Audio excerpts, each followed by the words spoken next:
Why, hello there everyone. Today we're going to do quite an interesting question. What's nice about the question is it immediately tells you its level of difficulty based on the number of marks it's worth.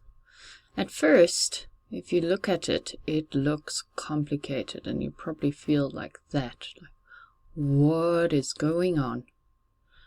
But the level of marks are what should be the indication of whether you should stress about it or not. So we've got this funny equation over here, which has question marks in it, which is rather unusual at this stage in your life, isn't it? Let's read it. The first factor is given. The second factor is incomplete. What must go into the second factor? Let's rewrite this as an expression. In other words, it doesn't have an equal sign in it. We've got half x squared minus half x minus 3. Now it's going to become x over 2. Now x over 2 is the same as half x, isn't it?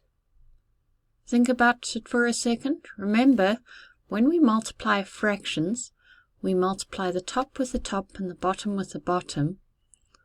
So that means that x over 2 has the same value as half times by x.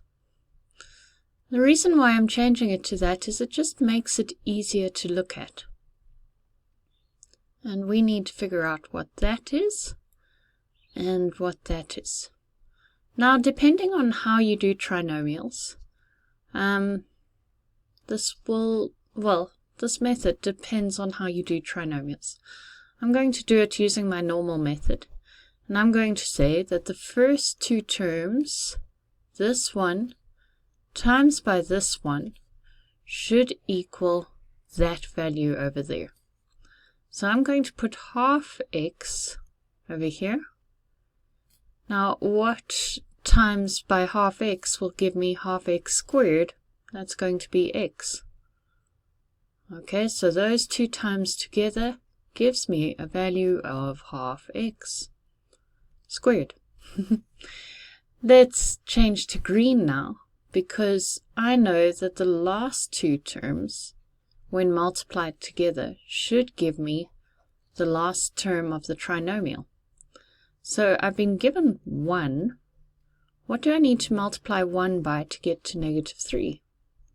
Negative 3. So 1 times negative 3 gives me negative 3.